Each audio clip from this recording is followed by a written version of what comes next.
And in this God has desired good for you. Unaweza ukanyang'anywa utambulisho wako kupitia zile njia ambazo tulizisema. You may lose your identity through those steps which we mentioned. Moja ya njia ya hatari sana, one of the dangerous ways, ni kushindwa kuelewa sehemu yako ndani ya Kristo Yesu. is not understanding your part in Christ Jesus. Wewe katika Kristo Yesu, you in Christ Jesus, unahesabiwa kana kwamba hujawahi kutenda dhambi. You are seen as if one who has never been sinned. Ijapokuwa unajijua ulitenda, though you know you have sinned, lakini tukiziungama dhambi zetu, but if we repent of our sins, yeye ni mwaminifu na wa haki, rather confess, he is faithful, anatusafisha dhambi zote. He cleanses us from all iniquity. Kwa hiyo kupitia Yesu Kristo, through Jesus Christ, tuna uhakika wa msamaha wa dhambi. We are sure of forgiveness of sin. Kiswahili cha kizamani kimetumia neno masamaha ya dhambi. And that is the old translation in Kiswahili. Ni kwa sababu alikuwa anatafuta uwingi wa msamaha, akakosa. Trying to find the plural,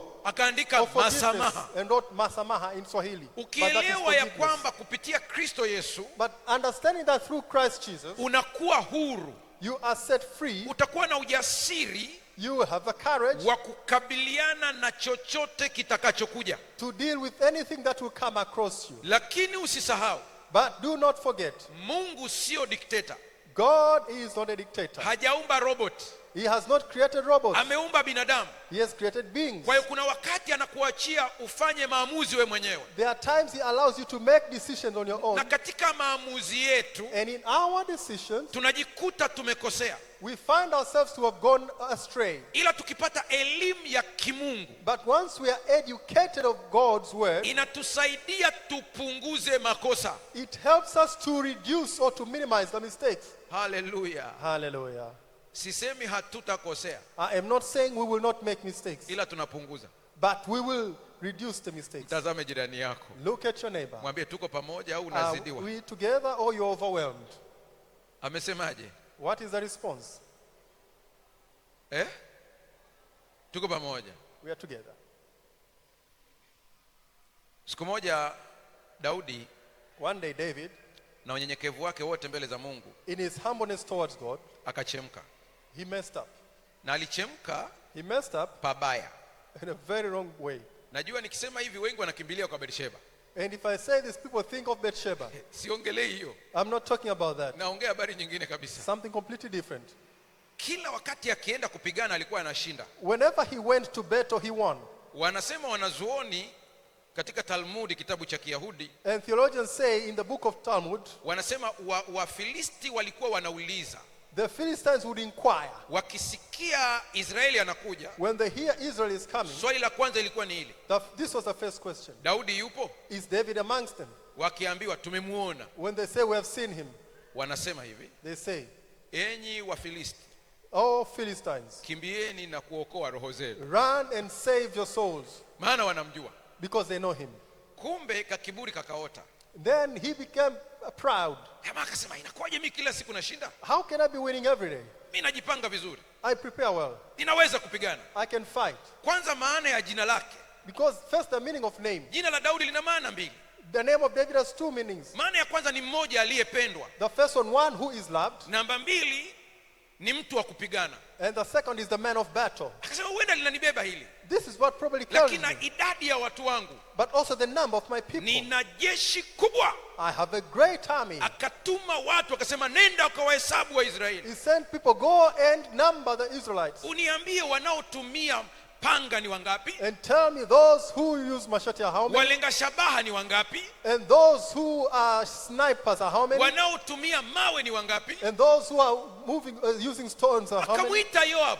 And called Joab. Akamwambia nenda ukahesabu. And told him, go and number them. Sikiliza kidogo. Listen.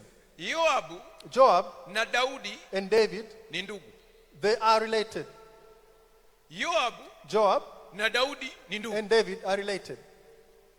Kwa habari ambayo ulikuwa huijui. And if you didn't know, hapo kuna mmoja, yani katika Yoabu hapo, in Joab, anazaliwa na dada yake na Daudi anaitwa Seruya. One of them is born by the sister of David called Seruya. Kwa hiyo wanafahamiana vizuri sana. So they know each other very well. Yoabu akaongea kwa hekima sana. And Joab with wisdom spoke. Akamwambia bwana wangu mfalme. Kumbuka ni mtoto wa dada ila anamuita bwana wangu mfalme. Remember, he told you, my Lord King. Remember, he's his relative, but he calls my Lord King. Vizuri. Ukimvunjia heshima umeondoka. He knows him very well. If you disrespect him, he'll do away with you. Anamuuliza ni nini kimekuingia? He says, what has gone into you? Mbona unaenda kuhesabu watu? Why are you going to number the people? Alipomwona jamaa amekazania sana. When he saw him, he is insisting. Akasema nenda ukahesabu. I said, okay, go and do the census. Akahesabu.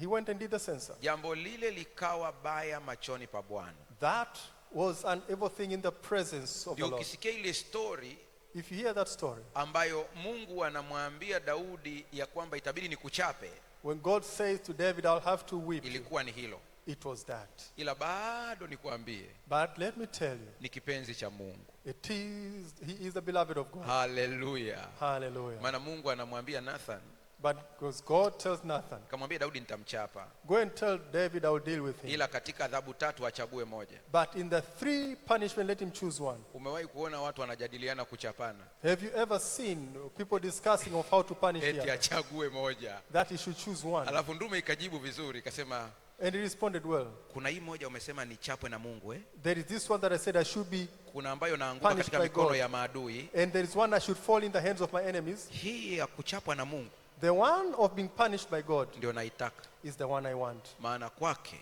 because in him kuna rehema nyingi. There is great mercies. Hallelujah. Hallelujah. Na mimi nakutangazia leo, and I declare to you, unajisikia uko chini ya adhabu ya Mungu? You feel that you're under the punishment of God? Kuna rehema nyingi. There is great mercies. Unajisikia kama vile Mungu amekuacha? You feel that God has left you? Kuna rehema nyingi. There is great mercies. Mtazame Mwokozi katika sura ya Calvary. Look upon the Savior at Calvary. Ukiona Calvary, when you see Calvary, utamjua huyu Mungu. You will know this God. Anakufundisha namna ya kutembea na marafiki. He teaches you how to walk with friends. Ili usije ukajikwaa. That you may not stumble. Ila ukibisha, but if you rebel, anakuacha. He will leave you. Ukiumia, if you get hurt, bado atakuja kukunyanyua. He will still come and lift you up. Akisema wewe ni mwanangu tu. Say, you are my child. Ngoja nikupeleke katika njia yangu. Let me lead you into my path. Sikiliza vizuri. Listen carefully. Kuna aina kama 7 za marafiki. There are 7 types of friends. Sasa kwa sababu ya spidi iliyoko, wewe unaweza tu kaandika, mingine utafuatilia mbele ya safari. Because of the speed, I will move with you, just right. Biblia inasema kwenye kitabu cha Wakorintho wa kwanza sura ya 15 fungu la 33. And this is 1 Corinthians 15:33. Msidanganyike. Do not be deceived. Mazungumzo mabaya huharibu tabia njema.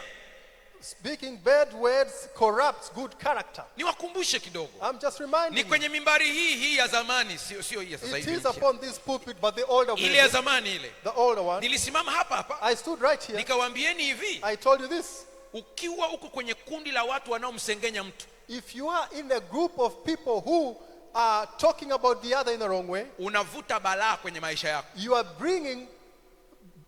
bringing curses upon yourself. Kwa hiyo kama ukielewa hili, if you understand this, jitoe kwenye group. Get away from the group of backbiters. Na ukikumbuka kwamba uliwahi nayo kuchangia point. And if you remember, you once even contributed. Ukikumbuka tu. If you remember, jioshe haraka sana kuondoa mkosi. Cleanse yourself to remove the curse. Piga magoti. Go on your knees. Kiri mbele za Mungu. Repent in the presence of God. Mwambie nisamehe. Tell him to forgive you. Lakini mwambie nitakase. And ask him to cleanse you. Niondolee matokeo ya maneno yangu. Remove the impact of my words. Kwa kuwa mazungumzo mabaya, because bad words yanaharibu tabia. Corrupts character. Fungu la 34. Verse 34. Hili ndilo usikilize vizuri. Listen attentively. Tumieni akili kama ipasavyo. Wala msitende dhambi, kwa maana wengine hawamjui Mungu. Ninanena hayo niwafedheheshe. That awake to righteousness and sin not, for some have not knowledge of God. Sasa sikiliza haya maneno, tuangalie Kiswahili cha kisasa pia. Now let's continue. Amesema tumieni kitu gani? Use what? Kuna saa mnamtaka Roho Mtakatifu maeneo ya kutumia akili. There are times you want the Holy Spirit where you should actually use your brain. Yani, Roho wa Mungu yuko wapi?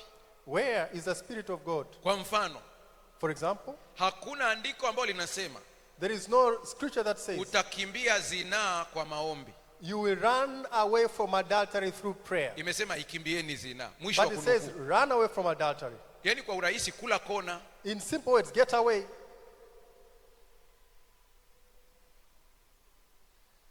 Sio unakemea kwa jina la Yesu. Hahusiki. You don't run in the name of Jesus. He's not involved.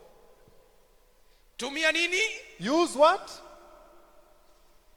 Ukiangalia makundi ya marafiki hapa ambayo tutayaangalia sasa hivi. If you look at the groups of friends which we are going to look into now, Kuna watu kwenye maisha yako there are people in your life inabidi waondoke kidiplomasia. that have to depart diplomatically. Tumia, Use. angalia Kiswahili cha kisasa. Fungu la 33. Verse 33. Anasema msidanganyike. Urafiki mbaya huharibu tabia njema. Be not deceived. Corrupt words, evil communication corrupt good manners. Wakati ninapoongea na vijana wengi ambao wameingia kwenye labda urahibu wa madawa kulevya, pombe, kamari, najumlisha vyote hivyo. When I speak to young people, some of them who have fallen into addiction of either drugs or betting, Ukiwasikiliza waliingizwa na marafiki. if you listen to them, they were brought in by friends. Akina mama ndio naongea na nyie kidogo sasa hivi. Sisi wanaume hii inayokwenda kusema hatuna sana. And most I'm speaking to women.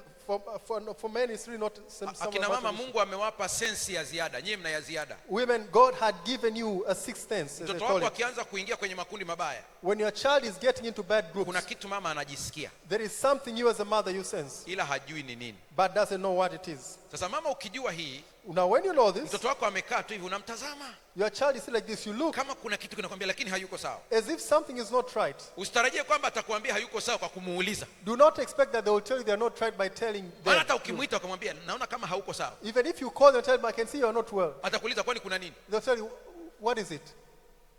Na wewe unashindwa kueleza. And you also cannot explain. Ingia kwenye maombi. Get into prayer, Mungu atakufunulia. and God will reveal to you. Huenda kuna kundi la watu wameshajiunga nao Maybe there is a group that your child is in, na lina athari katika maisha yake ya and it kiroho. has an impact of his or her spiritual life. Angalia makundi yafuatayo kwenye maisha yako na kila kundi ujue unalitendeaje. Listen to the following groups and know how to deal with them. Namba 1, The first one, wanaitwa marafiki wa kimungu.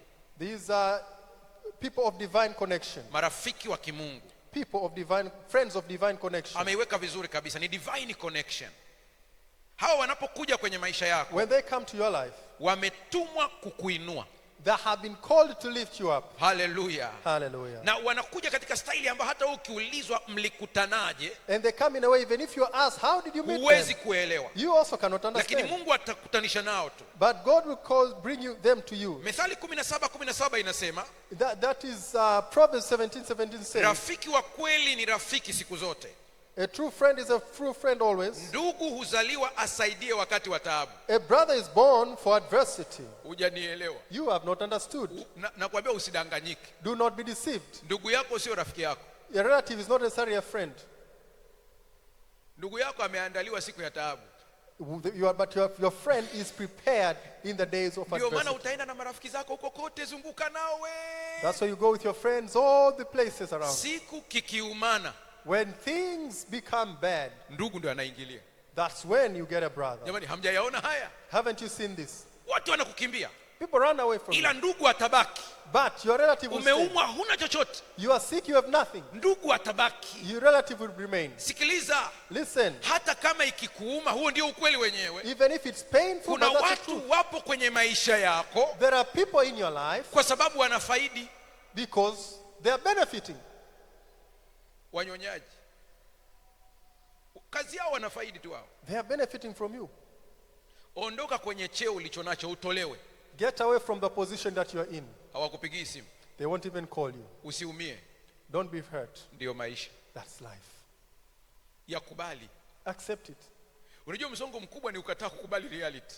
That's a reality. Number B. Tukubali. The second one.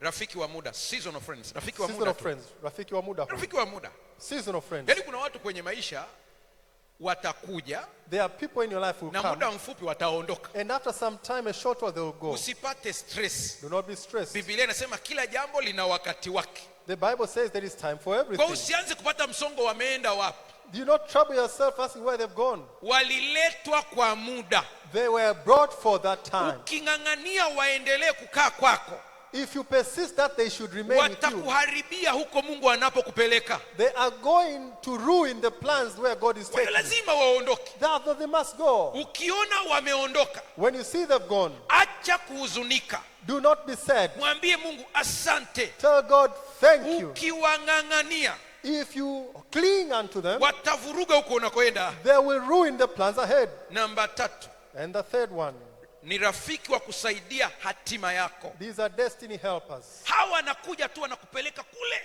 They come and they move you forward. Hiyo ndio kazi yao. That is what they do. Hawa ni watu ambao Mungu huwatumia kukusukuma kuelekea wito wako. These are the people God uses to help you prosper towards your plans. Wapo kwenye maisha hawa. They are in your life. Sekondari ulikuwa nao, In secondary, you are with them. kazini uko nao, At work, you are with them. kanisani uko nao. At church, you are with them. Utajikuta kila ukijaribu kurudi nyuma, You'll find wherever you try and move backward, huyu anakuja na kusukuma kwenda this one mbele. comes and pushes you Na to jinsi front. walivyo, And the way they are, wana moyo hadi wa kukupa mtaji. they have such a heart to even give you money to capital to Na invest. utajikuta kuna saa umeharibu, And you find there are times that you'll mess up. lakini bado anakuja na kuambia hapana, But they still come and tell you, no, nitakuongeza tena. I will give you more. Hawa wanaletwa na Mungu kwa makusudi. God, these are brought by God for a purpose. Lazima uwatambue hawa. You must recognize this. Ni kama unavyomwona yule mjane wa Sarepta It is like the widow at Sarepta ambaye alimsaidia Elia. who helped Huyo Elijah. alikuwa anamsukuma mbele zaidi. She was pushing him further in front. Lakini namba 4, The fourth one, Mungu akuepushe nao japo wapo. may God help you from this strength because they are still there. Wanaitwa marafiki wa kukuchosha. These are draining friends. Kwa lugha ya mtaani vichomi. Draining friends. Hawa lazima wawepo. They are also there. Na wakiwepo, And when they are there, ukiwaona when you see them, usije ukaumia sana. do not be troubled when you see them. Hawa hawakuongezei chochote They don't add anything to your life, kiroho spiritually, au kihisia. even psychologically. Badala yake Instead, wanakuchosha kiakili, they drain you mentally, kiroho, spiritually, hata kifedha. even financially. Ukiwachunguza vizuri, If you pay attention, wametumwa na shetani. Satan has sent them. Msianze kukemeana, mimi nafundisha tu. Do not start rebuking, I'm just teaching here. Lakini jamani, kwenye maisha mnawaona hamuwaoni? But do you see them or not in your lives? Njia rahisi nyingine ya kuwatambua, Another way of recognizing them, mkiamua kutoka out tukale chakula mala fulani, when you decide to go out to have a meal together, ni zamu yake ya kulipa. it is their turn to pay. Huwa siku zote wanasahau wallet. They always forget their wallet. Yaani anakuambia wakati natoka tu, Just as when I was getting out, kumbe nimeiacha. I left it. Ni wajanja. Very smart, cunning. Kama nalipa kwa M-Pesa, If you're paying by M-Pesa, ataingia kwenye menu kabisa. we'll get to the menu. Mnajiandaje? Jamaa analipa. You'll say, yes, he's paying. Yeye anaanza kuambia wamenifungia bwana hii account. It is blocked. My account is blocked. Una ya karibu hapa ulipe, alafu You have money by there, close the pay, and then I will imeisha. sort you out later, and that is it.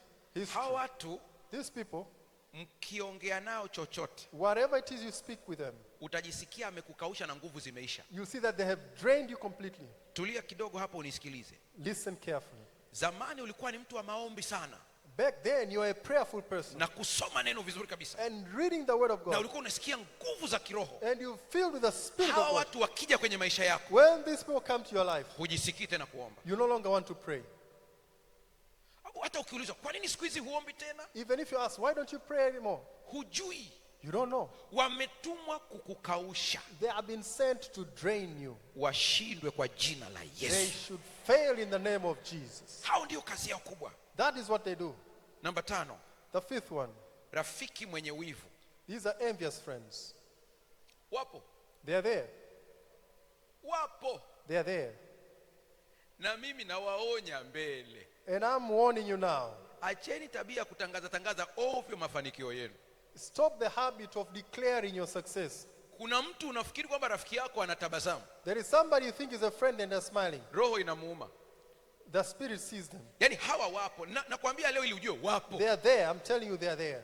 Atakuchekea tabasamu la Kichina au la kupigia picha, They will smile, give you a Chinese smile or just for a smile to take a picture. lakini akitoka hapo After that, moyo unamuuma. His heart is pained. Sasa nakufundisha kuwatumia kwa faida. And I'm telling you how to use them effectively for your benefit. Mshike mkono jirani yako. Hold your friend. Kaa sawa sawa. Sit attentively. Hai.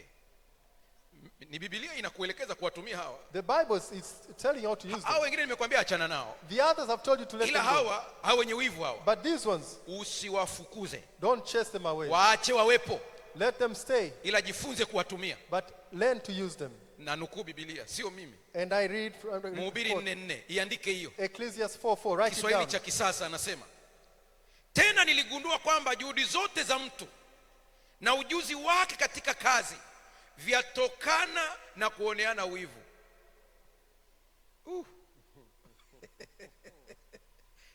Umeisikia hiyo?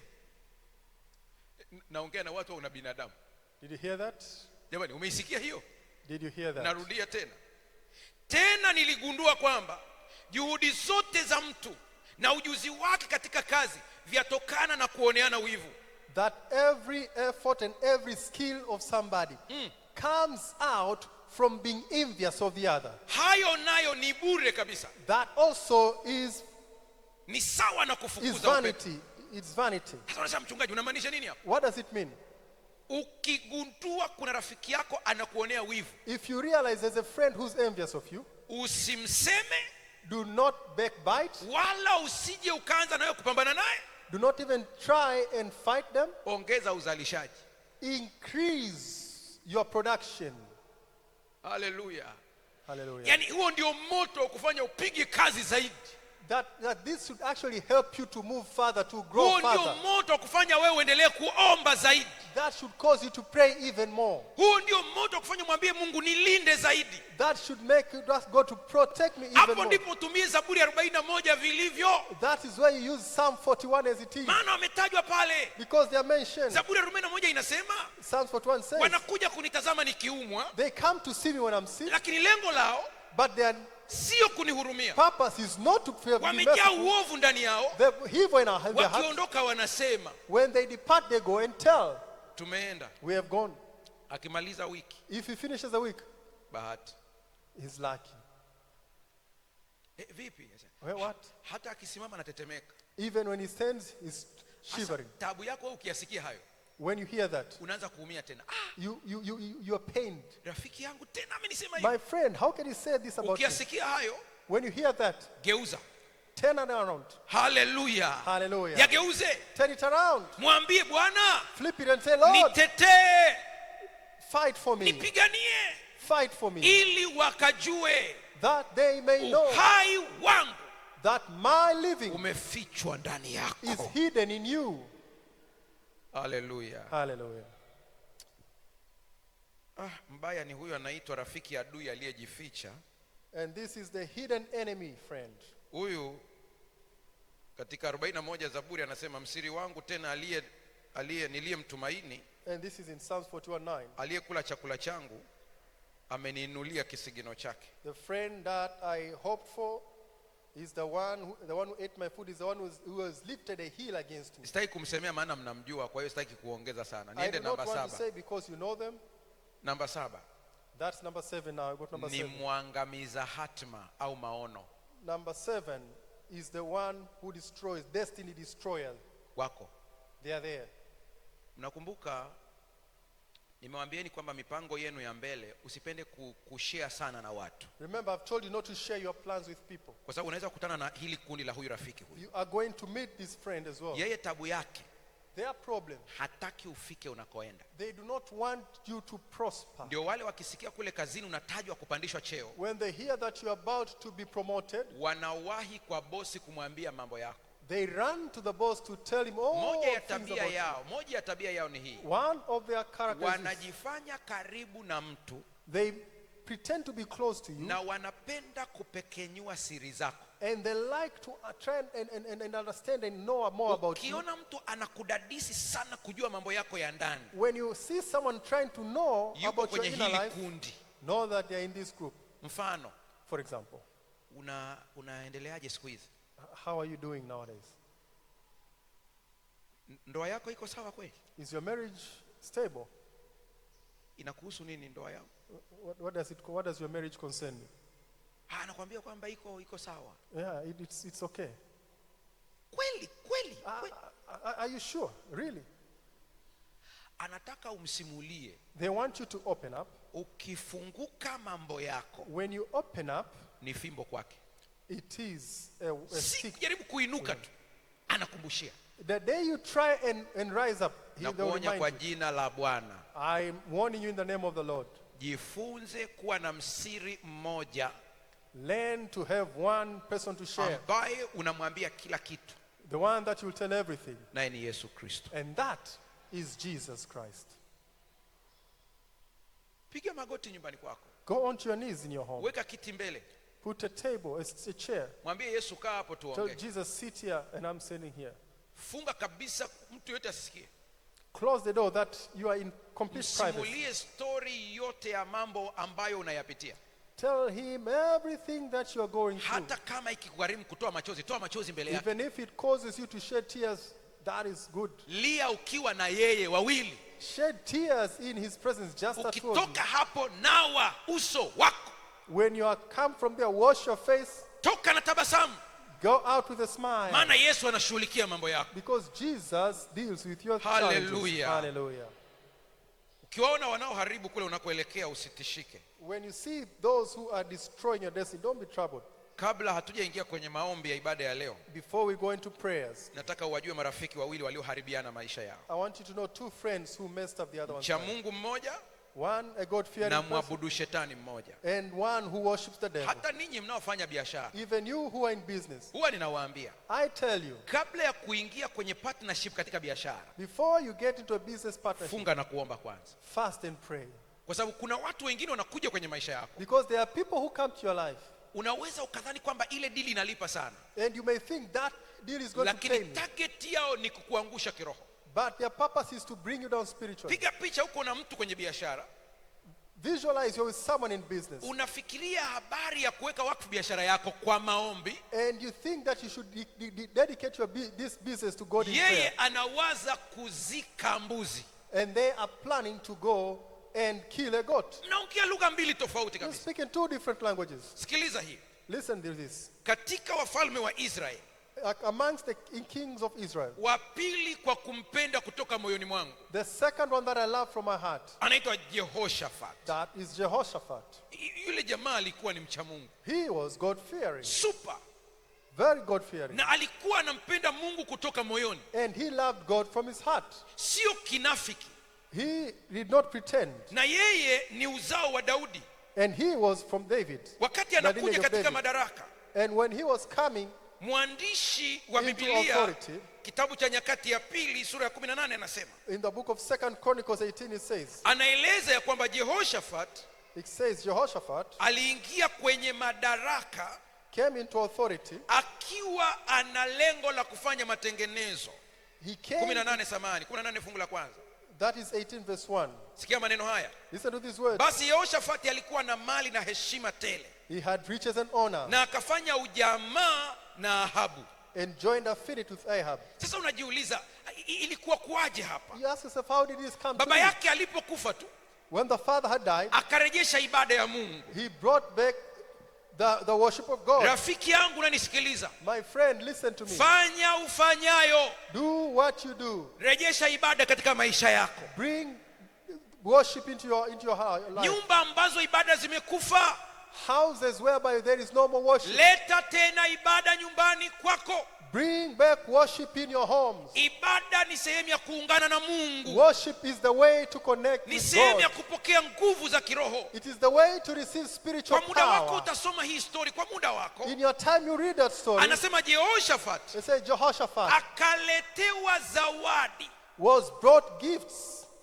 Ndizo zilizompa utajiri. That is what caused him to be rich. Nami nakuambia leo, and I'm telling you today, ukiwa na Bwana katika maisha yako, if you're with the Lord in your life, Bwana ataleta watu. The Lord will bring people. Hutakuwa omba. You will not be a beggar. Na mimi nikuambie leo, and I'm telling you today, sio kila mtu anapaswa kukusaidia. Not everyone is supposed to help you. Kuna misaada mingine ni ya moto. And some of the help that comes is filled with fire. Kitendo cha kupokea msaada kwa mtu, The act of receiving help from others, umejifungamanisha naye. you have connected yourself with a person. Bado hatujaelewana hapa. We've not understood. Wanafunzi, Students, sio kila mtu anapaswa kukupa ada. not everyone should give you school fees. Acha Mungu amlete mtu sahihi. Let God bring the right person. Hallelujah. Hallelujah. Mimi ni ushuhuda unaoishi. I am a living testimony. Nilimuomba Mungu wakati nasoma Bugema wakati huo. I prayed to God when I was at Bugema. Mungu akaniletea mtu na akanipa ada. God brought somebody and they gave me Dola money. 600. $600. Ziliishia hapo posta. Nikabaki na dola 60. It ended up in post and I was remaining with 60, Ambao nilikuwa nimeweka kwenye mfuko mwingine nilipewa na mtu mwingine. which I had put in my other pocket, which was given by Hizi somebody else. 600 ziliendaje?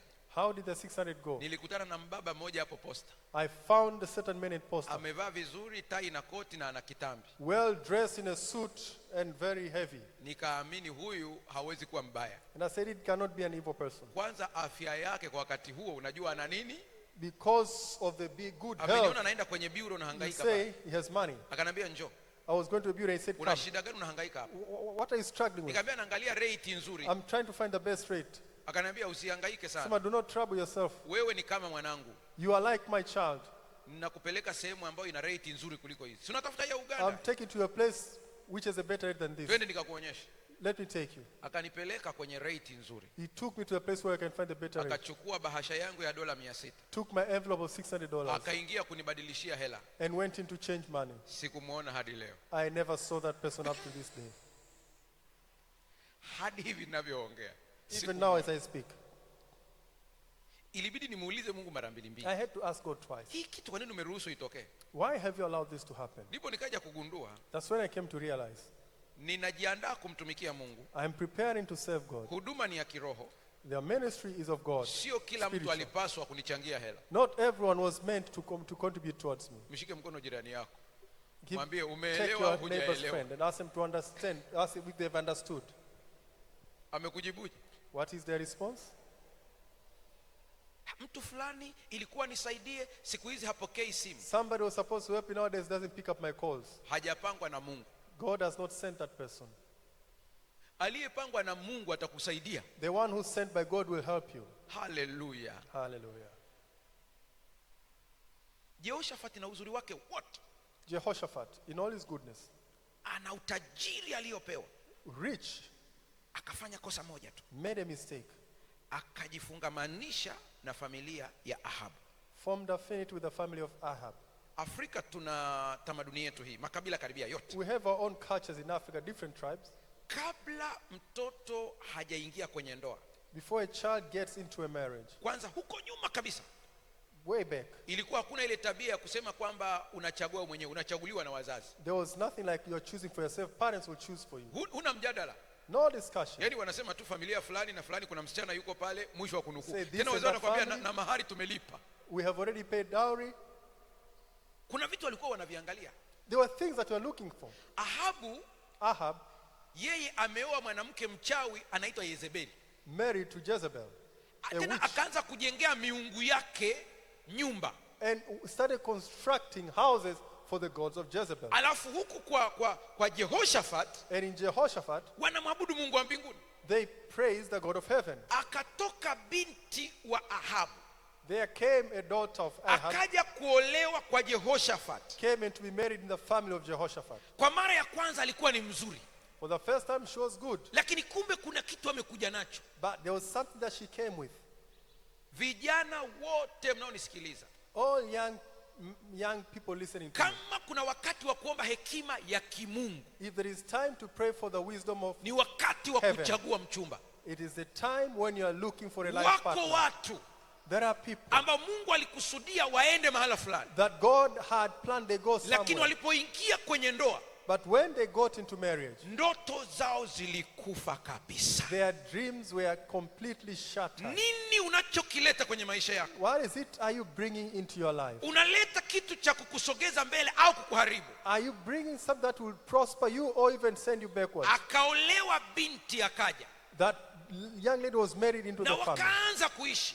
And they started living. Vita ilipotokea kati ya mataifa haya, When the war broke out between these nations, Israeli anapigwa na watu wengine, Israel being defeated by another nation, automatic inabidi Jehoshafati aje kusaidia. automatically Jehoshaphat needs to come to the Na rescue. huyu anapigwa kwa sababu ya tabia zake za kishirikina. And he is being beaten in the battle because of his witchcrafting. Lakini bado inabidi uje umsaidie. But you still need to come and help. Mungu alituma ujumbe kwa Jehoshafati moja kwa moja. God sent a message direct to Jehoshaphat Anamwambia, and tells him, umekubali kuwasaidia wabaya?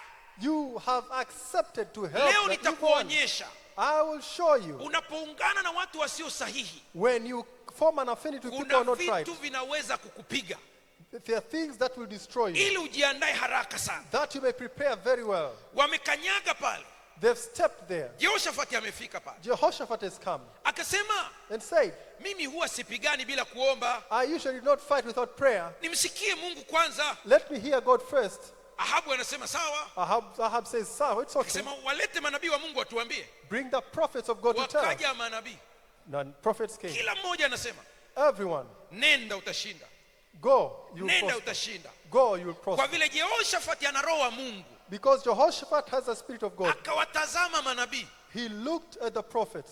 akawaangalia, He looked at them akasema hawa and said, these ni lawyer, are bush lawyers.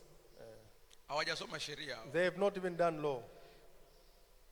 Mnajua ndugu zangu, mnajua huko mtaani na kwenye mitandao kuna wataalamu wa kila fani. Outside there on this social media, on the street, there are people who know almost everything. Kuna madokta huko They are doctors. walitaka kuniua kwa kihoro mimi hapa. They nearly killed me. Nimekuta dokta anafundisha mtandaoni kwenye TV. I found a doctor on TV. Wakati huo Channel 10. That was Channel 10 back then. Anasema ukichanganya asali If you mix honey na tango with cucumber, umetengeneza sumu mbaya sana. you have created a poison. Wakati huo nimekula tango That time I had eaten a cucumber na nimelamba asali. and I had taken in honey. Alafu ndo nafungua TV nakuta hiyo kitu. And I switched on the TV and I come across it. Nikaanza kuona macho kama yanaona nyota. And I started seeing my eyes as if I was seeing stars. Nikasema au ndio naondoka hivi. Am I about to die now? Sasa nikampigia Dr. Mtango. Then I called Dr. Mtango. Wakati huo bado alikuwa anafundisha Muhimbili. He was still at Muimbili. Nikamwambia doctor, And I said, Doctor, nasikia hali mbaya mwilini. I'm not feeling well. Anaambia pastor, unasikia nini? I Anambia said, Pastor, what are you feeling? mapigo yanapiga haraka, naona nyota. My heart, the pressure is moving up. Anambia umekula I'm nini? seeing stars. What have you eaten? Nikamwambia sumu. I said, poison. Nikampa kiwewe dokta wa watu. And they caused him to panic. Anambia wahi hospitali haraka. He rushed to the hospital. Sasa mwisho akaniuliza, lakini sumu gani unaifahamu? But what poison? Nikamwambia ndio naijua. Now I know it. Ni nini? What is it? Nikamwambia asali na tango. I've taken honey and cucumber. Dokta akacheka akanambia, pastor, He laughed. He said, Pastor, asali ni chakula, honey is food. tango ni chakula. Cucumber is food. Tangu lini vigombani? Since when? Nikamwambia nimeona kwenye TV. I've seen on TV. Akanambia lala, He said, sleep. hakuna cha sumu hapo. There's no poison there. Unajua hata mtu akikwambia kwa jina la Bwana You know, if somebody tells you Lazima by the name of the ujiulize. Lord, you need to think and ni ask yourself, msanii au anaongea ukweli? is he real or he's just pretending? Yehoshafati anasema Jehoshaphat says, tafuta nabii wa Bwana. find a prophet of the Lord. Ina maana wao ni manabii wa kulipwa hawa. Because these are prophets who are getting paid. Niletee nabii wa Bwana. Bring me a prophet of the Lord. Anakuja Mikaya mwana wa Imla, And Micaiah comes. lakini mapema anasema But he says, huyu jamaa huwa simpendi, I don't like this person. maana huwa ananitabiria mabaya. He usually prophesies bad things to me. Ubaya wa kizazi hiki The bad thing about this generation, kinasema Bwana ni mwema kwenye baraka, it says the Lord is good when it lakini is wakati wa blessings. maumivu huwa hawataki kusema Bwana ni mwema. But when things are tough, they do not want to say the Lord is good. Wakati wa maonyo ya Bwana, Bwana sio mwema. When during prayer, the Lord is not good. Ndipo anasema Jehoshafati, And that's when Jehoshaphat hata says, kama hakutabirii mema, even if he doesn't prophesy good to you, mlete. bring him. Akaenda mwanajeshi mmoja kumchukua Mikaya, And a soldier went to fetch Micaiah akamwonya mapema, and forewarned him. akamwambia Mikaya, Micaiah, wenzako wote wamesema vita hii wanashinda, all the others said this battle they are going to win. usijichanganye, Don't confuse yourself. tunakujua. We know you. ukifika pale na wewe imba wimbo huo huo. When you get there, sing the same tune. Akasema sawa. He said it's okay. Kufika pale mbele ya mfalme, When you get in front of king, Mikaya, Micaiah, wewe unatuambia nini? what are you telling us? Anasema nendeni mkashinde. Akacheza ngoma ile ile. Go and you win. He played the same tune. Baadaye anauliza sema, mbona siku zote hunitabirii mema, And leo then he asked, imekuwaje? how come you never prophesied good today? Akasema mimi naliwaona Israeli. Anaanza kusema ukweli He now sasa. starts saying the truth. Niliona maono mimi. I saw Israeli walikuwa wametawanyika kama kondoo wasio na mchungaji. the Israelites were scattered as if sheep without a Ndipo shepherd. anasema si nilikuambia, And I ameanza. said, I told you. Huyu hanitakii mema. He doesn't wish me well. Anasema sasa imekuwaje wenzako wote wamesema ukweli? How come all the others have said the Anasema truth? huo sio ukweli. That is not the truth. Ni mapepo yalikuwa yanaongea ndani yao. Those were demons speaking in him. Akaibuka nabii mmoja, And stood up one akampiga kibao pap. and slapped him. Akasema ina maana kwamba mimi nilikuwa na pepo ndani yangu. Are you saying that I was demon possessed? Mwisho akasema mfunge, And he said, take him to asitoke prison mpaka tutakaporudi. until we come back. Jamaa amekula kibao, He was slapped. shavu linauma, He was in pain. ameshikwa Tanganyika jeki, And they've held him up, anapelekwa kufungwa taken to prison huku anaongea. while speaking. Umewahi kuona mtu anapelekwa huku anaongea? Have you seen somebody being taken in Anasukumizwa while lakini anaongea. he's pushed but still speaking? Anasema haya, nendeni bwana. I said, go. Ukirudi salama, labda Mungu hajaongea na mimi. When you come back safe, maybe the Lord has not spoken to Sukumiza you. akaingia ndani, Locked up. wakaenda kwenye vita. They went to war. Wakati wa vita, During the war, uone madhara ya kufungamana na watu. and this is when you see the Kuna impact mishale imekupata of haikuwa forming yako, affinity with people. ila There kwa are sababu arrows that will hit you, but they are not actually ile hitting you. mishale ilikupata kwa sababu ya mtu uliye naye. But those arrows will hit you because of the person you are Vita with. ikawa ngumu, And the war was so hard, vita ikawa ngumu. so hard. Walenga shabaha The snipers, wakamuona Jehoshafati, they saw Jehoshaphat. kwa kuwa hawamjui kwa sura, Because they don't know him by face, wakamjua kwa mavazi. they knew him by what he was wearing.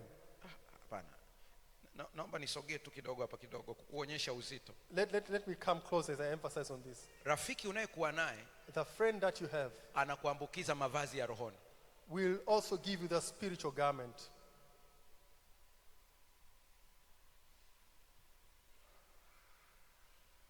Chunga sana. Watch out. Mbona tunamwona kama ni mfalme wa Israeli? How come we sing as if he's the king of Israel? Wakamwacha kabisa Ahabu, They completely left Ahab wanamkimbilia Jehoshafati. and they are after Jehoshaphat. Jehoshafati kuangalia nyuma nakuta kuna watu wanamfuata And Jehoshaphat looks, he sees people are coming after him. na wako serious. And they're very serious. Ikabidi ageuke apige kelele, And he had to turn and scream, sio mimi, it's not me. mimi ni Jehoshafati. I am Jehoshaphat. Asingepiga kelele If he had not shouted, angemalizwa. he was going to be killed. Nabii anasema And the prophet says kumbe Jehoshafati that Jehoshaphat alimlilia Mungu ndani ya moyo wake. cried unto the Lord in his heart. Bwana akuokoe na mabalaa na mikosi uliobebeshwa na watu uliokuwa karibu May the nao. Lord save you from all the disasters that you have carried because of the affinities you have formed with Mungu friends. atusaidie sana. May God help us. Ndipo akamjua Ahabu, And that's when he knew Ahab, mmoja mlenga shabaha, the one, the sniper, akavuta mshale wake and he kaingia prepared himself katikati ya mavazi ya Ahabu, and straight into the garment of Ahab straight hadi kwenye moyo. and into the heart, Ahabu akafa. and Ahab died. Wakati amejeruhiwa akamwambia mchukua silaha zake na anaendesha gari, And he told the one who carried his machinery, nitoe nje take me out of here, maana nimejeruhiwa sana. for I am wounded. Kuna maanguko mengine umeyapata kwenye maisha yako, There are in a way in which you have fallen in your ni kwa life. sababu ya aina ya watu It ulionao is maishani. because of the type of people you are with. Baadhi yenu Some of you, wakati unajiingiza kwenye mafungamano haya, when you got into these Roho wa connections, Mungu alikusemesha the Spirit of God spoke to you, lakini ulipuuza. but you ignored. Leo tutaombea vitu viwili leo. Today we are going to pray for two things. Toba kwa uzembe wetu. To repent of our Toba kwa uzembe tuliofanya. of our foolishness. Namba 2, The second one, kutakaswa kwa uchafu tulioubeba to be cleansed bila kujua. from the evil that we have carried. Sikiliza without maneno haya ya knowing. mwisho sasa. Now listen to the last one. Ahabu Ahab akaingiza hii familia takatifu brought this family katika mgogoro mkubwa sana. in a great strife. Sikiliza. Listen. Kitabu cha Nyakati ya Pili 22 fungu la 10. And that is 2 Chronicles verse 22 verse 10. Anasema Athalia binti wa Ahabu, naye Athalia akaondoka akapoteza uzao wote wa kifalme wa nyumba ya Yuda. Sikiliza kidogo hii. Listen to this. Katika kuoana kwao, When they were getting married, huyu binti baadaye alishika madaraka. this young woman became a person of authority Akaja kumaliza kabisa ukoo wote. and came and completely finished the whole clan. Ni wiki iliyopita kabla sijaja hapa. It is just a week before I came here. Ndio. Hapana. Nadhani kama wale walikuwa wanafuatilia pale nilipokuwa Kigamboni, imekuwa ni wiki ngapi sasa hivi? When I was serving in Kigamboni, Tulifanya wiki 3. Yeah. about 3 weeks or Yeah. so. Unakumbuka vizuri shemeji, maana kuna jambo tulifanya pamoja. Sikiliza. Tukiwa tuko pale, When we were there, kuna maombi tulifanya. we prayed. Katika yale maombi In those pakatokea prayers, kitu ambacho kilitushoka hata sisi. something happened that shook us. Mtu mmoja alikuwa mtesaji wa familia fulani. Kumbuka tumesema adui yetu sio mtu ila ni roho iliyoko ndani yake. Remember, we've said our enemy is not a person but the spirit in them. So there was this one oppressor of the Satan Tuko family. pale pale. We are there. Hizi nyumba za mitala zina changamoto zake. These families of more than one wife. Muhusika amekuja kutuonyesha message pale, tumeona kwa macho The kabisa. person came and showed us the message, Anajibizana na mama mdogo. arguing with the younger one, Anamwambia, telling them, ukoo wenu, familia yenu nitawamaliza. I will finish your clan. Na nilianza na kaka yako, tashughulika na wewe. And I started with your brother, I will deal with you. Mpaka nikasema huyu mtu haogopi kwamba hizi message zikiwa printed. This person is not scared what will happen when these Ni messages kesi are printed. It's a case. Na moja ajibu ambalo amejibu la ajabu sana. And one of the responses, Anamwambia uniwezi. he said, you can't do anything to me. Lakini aka kabinti And this young lady, kalikuwa na jeuri ya kiroho. she was very arrogant, Kamjibu. spiritual arrogant. And she responded, Huniwezi. you cannot do anything to me. Hallelujah. Hallelujah.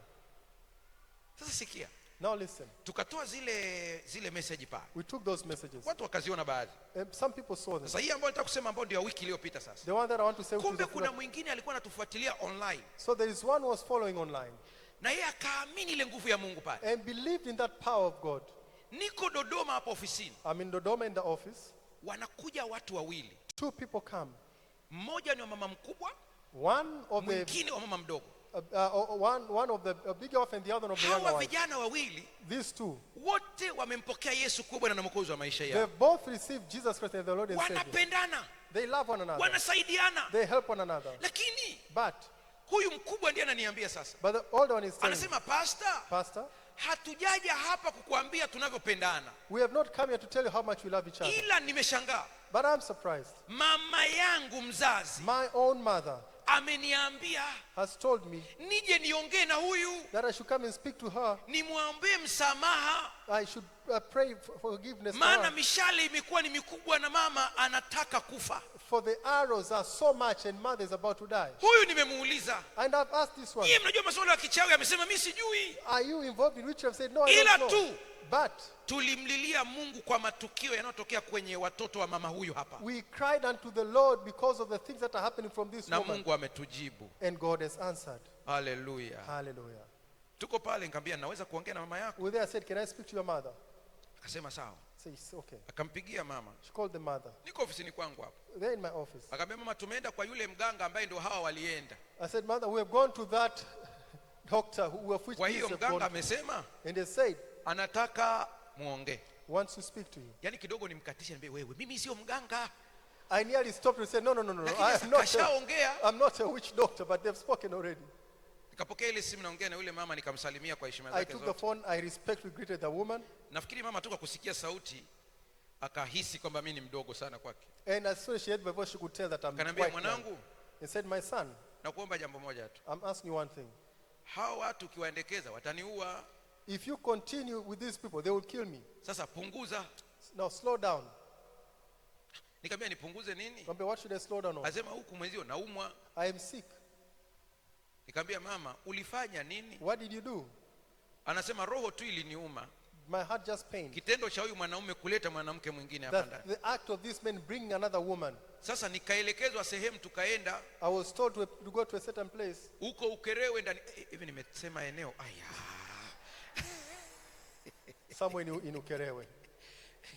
Huko ndani huko. Deep. Nikawa na list ya watoto wote. And I had a list of all the children of the younger wife. Na picha zao. And their photos. Tukamaliza kila kitu. We finished everything. Lakini tulivyojua tumemaliza, knowing that we had finished everything, huyu mwingine ambaye ndo alikuja kwako sana, mtaja huyu ambaye yuko hapo sasa. The other one who came now, tunashangaa yeye anatokeza tu. Tukijaribu anatokeza. Whenever we tried, this person would come up. Siri iko hapa. This is where the secret is. Huyu kijana huyu anasema, this young man says, alipokuwa sekondari, when he was in secondary school, wenzake walimwalika kwenye chama cha ASA. They had invited him to the ASA. Hapo ndipo mama mkubwa alifeli. And that is where that woman, na yeye akabatizwa. And she was baptized. Kwa akawavuta na wenzake kuingia kwa Kristo Yesu. Therefore brought all the others to Christ. Juzi tunafanya hiyo maombi hapo Kigamboni. When we are praying in Kigamboni, anasema, she says, Pastor, niligundua kwamba wenzangu karibia wote wana maisha ya ajabu. I realized all my fellows have got funny lives. Ni mimi nimetokeza peke yake. It's only me. Anasema wakati wa maombi, in prayer, niliandika majina ya ndugu zangu. I had written the names of my relatives. Mkiomba kule, mimi nilikuwa nimeyashikilia. I was holding those names. Sikujua Mungu anakwenda kutenda hivi alivyotenda. I didn't know God was going to do this. Sasa ubaya wa hii story ni hii. The bad thing about this story is this. Yule bibi nikamwambia baada ya story zote. I told that woman. Unajua hapa nakwambia story ambayo ilichukua masaa mawili, kwa hiyo nafupisha mengi. I'm just summarizing. It was almost 2 hours. Nikamwambia bibi, kiukweli mimi si mganga na sijui uganga. I told her I'm not a witch doctor and I'm not involved. Ila but mimi najua tu sehemu ambayo huwa nawapeleka watu wakashtaki kesi zao. I know where I usually take people to go and report their cases. Ni kwa Mungu. It is to God. Nakumbuka kananiambia, mwanangu, and I remember she said, my son, watu wote huwa wanasali lakini sio style hii. All people pray but not in this way. Niambie tu. Tell me. Punguza. Slow down. Nikamwambia sasa wote ninao hapa ndani. I told you I am with all of them here. Wakusimulie. Let them tell you. Tunaye Mungu. We have a God. Ila nakuomba kitu kimoja tu mama. I want to ask you one thing, mama. Ukiona Mungu amekuacha hai, if you see God has preserved na hayo maumivu ulionayo umejua chanzo ni nini, and the pain that you're going through, anahitaji uokolewe. He wants you to be saved. Ukikubali, if you accept, ukampokea Kristo kuwa Bwana na Mwokozi wa maisha yako, and receive Christ as your Lord and Savior, ukabatizwa, and you are baptized, utapona. You will be healed. Akasema nimekubali. She said I accept. Hallelujah. Hallelujah. Nikamtafuta mchungaji wa kwetu kule. I looked for the pastor there. Nikaongea na pastor kwenye simu. I spoke to the pastor over the phone. Nikamwambia mchungaji, I told pastor, naomba mfanyavyo. Do whatever you can. Huyu mama amempokea Yesu Kristo. This woman has received Jesus Christ. Mkachome vitu hapo nyumbani. Go and burn all those things. Hata kama mlikuwa hamna mpango wa ubatizo. Even if you did not plan to baptize. Pastor nakuomba wahi haraka. I plead quickly rush. Huyu bibi abatizwe. That this woman be baptized. Mchungaji akasema, pastor, kwa hili, he said, for this, tutatengeneza ubatizo hata wa haraka. We are going to prepare baptism quickly. Siku ya Ijumaa, on a Friday, mchungaji anakwenda pale. The pastor goes there. Kwa huyu bibi ili wakamilishe zoezi lote na wazee wa kanisa. That they may do everything along with the elders. Bibi akiwa amepata nafuu. Whereas this elderly woman is akageuza kibao. Gaining strength and she turned around. Akagoma kubatizwa. She refused to be baptized. Nimekwambia hii story haishi vizuri. I've told you this story doesn't end well. Mchungaji akabembeleza. Pastor pleaded. Nikapigiwa simu nijaribu kuongea naye, ikashindikana. I was called, try and speak to her.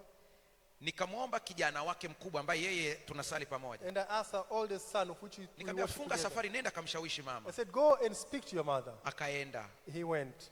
Lakini bado ilishindikana. But it still did not work out. Hivi ninavyoongea na wewe. As I speak now. Alikufa. She died. Akiwa bado hajampokea Yesu. Not having received Christ.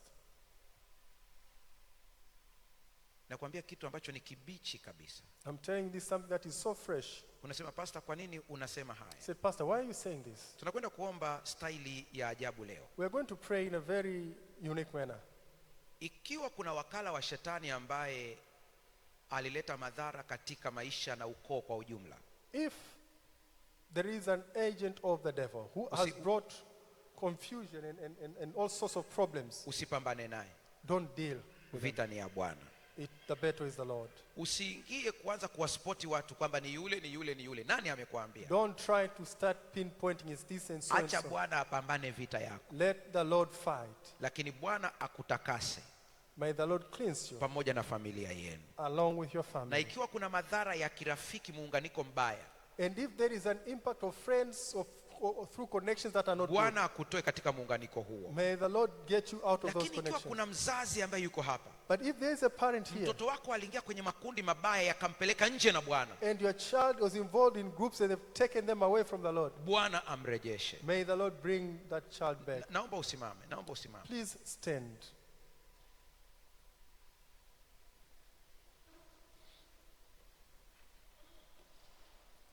Marafiki wabaya Bad friends, wanaweza kukuelekeza pabaya. they can take you to wrong places. Marafiki wazuri Good friends, wanaweza kukupeleka pazuri. they can lead you to good Ni places. rafiki wa aina gani uliye naye kwenye maisha yako? What type of a friend do you have in your life? Jiulize, ni rafiki wa aina gani? Ask yourself what kind of a friend. Kuanzia leo, From today, panga siku ya kuombea marafiki, plan a day to pray for friends. na hiyo siku ukiombea marafiki, And the day you pray for friends, ukiweza if you can, andika majina ya marafiki zako wa karibu wote, write the names of all your close friends. yapeleke mbele za Bwana. Take them before the Lord Mwambie Bwana, and tell God, ikiwa yupo ambaye hatuendi safari moja, if there is one of which you are not walking Muondoe. the same route, remove them. na wakiondoka, And when they go, jifunze kufunga mdomo. learn to keep quiet. Sikutarajii uifanye hii kuwa sifa sasa. I don't mean this for you to be a matter of praise. Msione niliomba wakaondoka. You should not pride yourself. I prayed and they go. Hicho ni kiburi cha kiroho. That is spiritual arrogance. Lakini wewe mshukuru Mungu. But you praise God. Mwambie Mungu, nibakishie wale tu wanaofaa. Tell God, just help me to remain with those who are fit to be friends. Lakini ikiwa But if ulimtamkia mtu ambaye Mungu hajakufunulia, you had spoken of someone of which God did not reveal ukamwita something, majina mabaya, and you call that person bad names, ukaanza kumwita mchawi, you call them witches, Mungu hajakwambia hivyo. God had not told you that. Omba msamaha leo, Plead for forgiveness ili today, nguvu ya maombi iweze kuonekana. that the power of prayer may be Maana seen. sio kazi yako kunyoshia vidole. It is not for you to point to people. Mwambie Mungu, wewe unajua. Tell God you know. Shughulika na kila mtu. Deal with everyone. Mungu atusaidie sana. May God help us. Ninakupa dakika moja ukiwa umesimama. Giving you 1 minute while standing. Ombi la kwanza, The first prayer. mwambie Mungu, nifunulie Tell God, ni reveal maeneo to me. gani ya kuombea kwenye maisha yangu. Where have I Wakati backslidden piano in my inapigwa life? taratibu, wewe endelea kuomba. Wakati piano inapigwa taratibu, endelea kuomba ndani ya moyo wako. As the pianist plays, continue to pray in your heart. Endelea kuomba taratibu. Pray in your heart.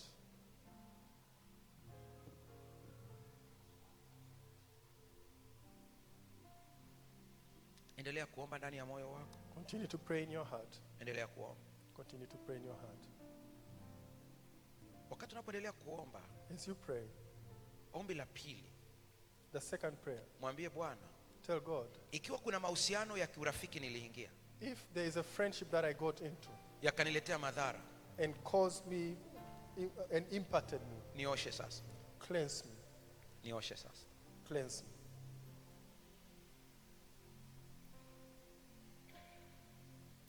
Endelea kuomba kwa kufuata maelekezo haya. Pray through these instructions.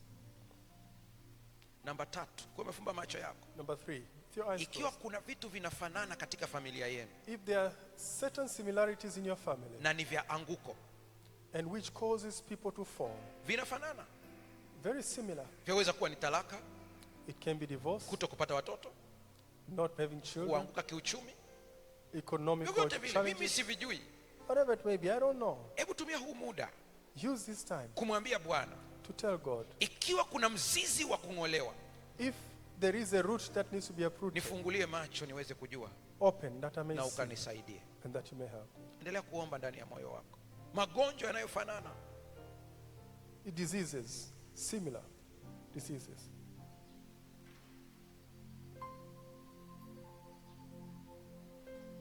inawezekana pia unahitaji Bwana kuinue tena baada ya anguko lako You may need God to lift you up after your fall la kimahusiano, in the relationships, la kazi, Maybe work, biashara business, na uchumi. your economy. Hii ni saa kumwambia Bwana. This is a time to tell the Lord. Hujui chanzo ni nini. You don't know what is the root cause. Huenda ni marafiki wabaya. It could be Bwana wrong anapokuosha, friends. As the Lord cleanses you, mwambie niinue tena. ask him to lift me up. Tuna ubatizo mkubwa sana sabato ijayo. We have a baptism next Sabbath Tukiwa tumefumba macho namna hii. with our eyes closed. Endapo unasema And you're saying, nahitaji kubatizwa, I want to be baptized. nyosha mkono wako mahali ulipo. Lift up your hand from where Unasema you na are. mimi nahitaji kubatizwa, nahitaji kubatizwa, You're nyosha saying, mkono wako. I need to be baptized. Lift up Nyosha your hand. mkono wako. Wakati watu wote wamefumba macho yao, unasema pastor, As people's eyes are closed, you're nahitaji saying, niandaliwe Pastor, kwa ajili ya ubatizo. Nyosha mkono wako. Asante sana. Mungu I want to akubariki. be prepared for Mungu baptism. akubariki. Thank Mungu you. akubariki sana. Mungu akubariki sana. Mungu God akubariki bless. sana. God Mungu bless. akubariki sana. God Mungu bless. akubariki sana. Mungu akubariki sana. God Mungu bless. akubariki sana. God Mungu bless. akubariki sana.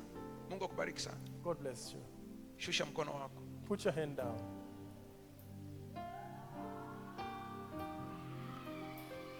Uendelea kuomba, kamati ya maombi itashughulika na huyo mtu. Uendelea Continue kuomba, endelea praying. kuomba. The Kuna prayer uwepo wa committee will Mungu. step there, assist the person. Kuna uwepo wa Mungu mahali hapa. There is the presence of God here. Malaika wako hapa. Tumia hii kuwa sehemu ya kuweka mambo yako sawa. The angels of God are present. Use this opportunity to set things right. Acha Mungu akufungue dhidi ya vifungo vyote. Let God set you free. Ni saa ya kufunguliwa kwako. Focus kwenye maombi yako wewe binafsi. Focus, Focus in kwenye your maombi prayer. yako. Focus Kila in mmoja your anafunguliwa prayer. kwa staili yake. Kila mmoja anafunguliwa kwa staili yake. Everyone is set free in their own way. Kuna vitu vinaondoka, kuna vitu vinaachia watu sasa. Things are going away. People Kuna are being vitu freed. vinaondoka. People are being freed. Mungu anakurejeshea baraka yako. God is Unayefuatilia returning your online na wewe blessings. ungana nasi katika maombi haya. If you're following on Watu social wanaendelea media, kupokea baraka na join kufunguliwa. us. People continue to receive Muombe blessings. mtoto wako yule ambaye ameanza To be kurudi set nyuma free. kielimu. Alikuwa yuko vizuri. Pray for your Ameanza child. kudrop ghafla. Mtaje sasa hivi mbele za Bwana. Mtaje mbele za Bwana. Mention the child's name in the presence of the Lord. Mtaje mbele za Bwana. Taja ile biashara yako kwa jina. Mention your Ule mradi business. utaje kwa jina. That business, mention it by Taja name. ule mradi kwa jina ndani ya moyo wako. Mention it Mwambie by Bwana, name in your ingilia heart. kati. Ingilia Ask the kati. Lord to intervene. Kule kazini, najua your kuna workplace. vita za kazini. There are battles. Mwambie Bwana kutendee Zaburi 41. Tell God to fulfill Psalms 41 for you. Nina haja nawe kila saa, hawezi mwingine kunifaa. Yesu nakuhitaji vivyo kila saa, niwezeshe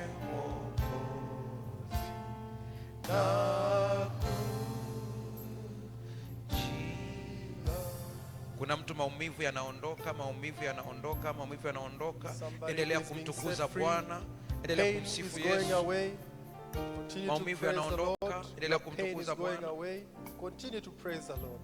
Haleluya. Hallelujah. Baba, katika jina la Yesu Father, in the name of Jesus, ninakushukuru kwa ajili ya uwepo wako. thank you for your presence. Leo umelenga kututoa katika vifungo vya marafiki wabaya. Today you have intended to set us free from connections with Kuna friends. mtu ambaye amepata athari kwa sababu ya mfungamano usio sahihi. There are people who have been impacted negatively because Kuna of mtu hata connections that are not alipelekwa right. kwa waganga na marafiki. Oh, there is somebody who was even taken to Leo witch doctors. anapoungama, Today as they repent, mpe kufunguliwa kwake.